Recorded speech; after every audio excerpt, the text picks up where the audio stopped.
Hi everyone, this is my project number 4 for humanities. I did my museum on Beauty of Everlasting History. My location for my museum is 3425 Dutchtone Road, Knoxville, Tennessee is my location. Why is my exhibit important? I feel like this is mostly the most important thing about why I wanted to build this, and I said it was important for many reasons because it shows the beauty and concept of history through ages and gives details on each important content. Another reason was for it gives knowledge to not just younger individuals but other older students that want to come and share history that they've learned and like compare it and stuff. And also it's good for older people that want to come and realize that, oh, this is what has happened before me, or even individuals that have family members that was there during that time. I feel like this is a way for them to bond. My location again is located in Knoxville, Tennessee. It has 6 acres of land around the museum, and it is a 3,893 square foot long cabin, and that's what it looks like. And the whole tour is $45. The layout is very different from any other type of museum on the outside, particularly. On the outside of usual museums are very nice, very put together. I use this log cabin because it makes me feel like it is different from the rest and makes it put out more. There are 6 rooms which have different details and artifacts in each one, and each room tells the importance of history and culture behind it. There's 2 rooms downstairs and 3 upstairs. There's a dining room attached to the back of the log cabin, which will give guests at the end a meal and a choice of drink when the tour is over, which I will get to that because it's very exciting. There's also 3 tour guides, and the museum is big and fast enough which all 3 tours can be going on at the same time, because one will be eating the meal, one will be upstairs, and one will be downstairs, so it all kind of flows together. Layout number 2, on the inside it is worth $120 million, which is just a great amount because of the famous products and the floor plans that are put into the cabin museum. I've heard a lot about how when the tourists do come in my museum, they're very shocked about outstanding light and like clean look it gives them, because when they come in on the outside it looks so much different from the inside because it actually does look like a museum, which really catches their attention. Each room is blocked off by a code that only the guides know, and also myself. They're blocked off because of the hard work and expensive artifacts that are put into each room. If something was to happen to that, it would be a lot of money gone, so that's why I have that.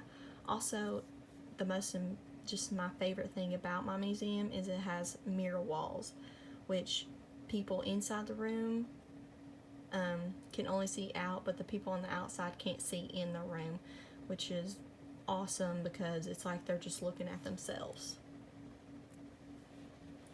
Okay, starting at room number 1 downstairs. This room is called the Prehistory Ancient Egypt. This room describes the culture who lived before the time of writing and so of record history.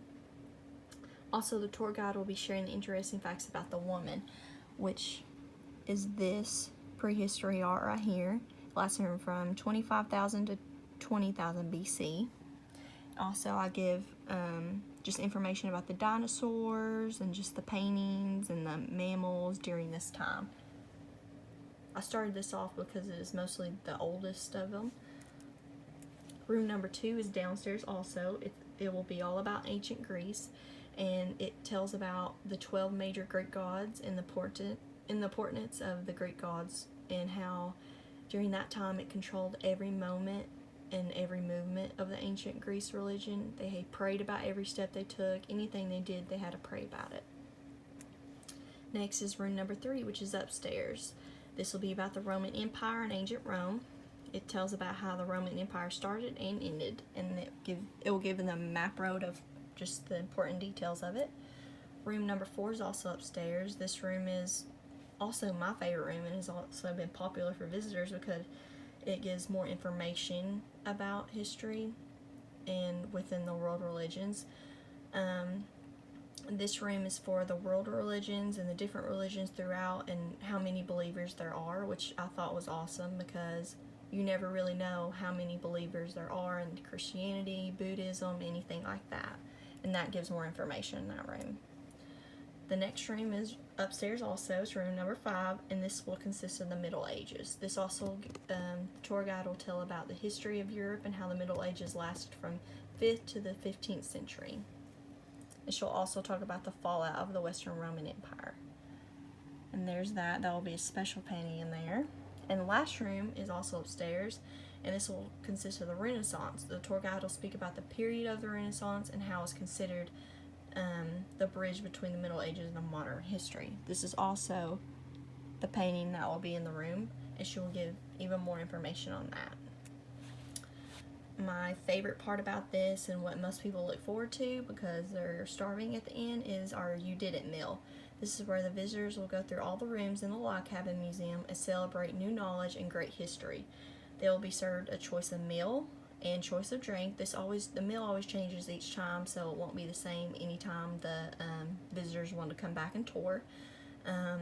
At this time, all 3 groups will meet at the end together and talk about what they liked or disliked or just meeting new individuals. This is a time that I like also because I'm able to come out and talk to them and ask them how they enjoyed the tour.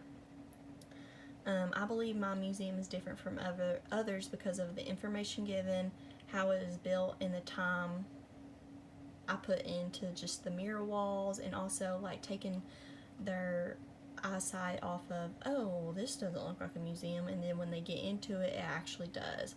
So I feel like it gives just a different look out on the others.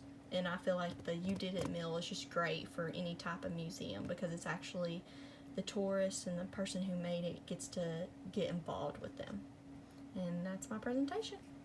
And also that's my works cited.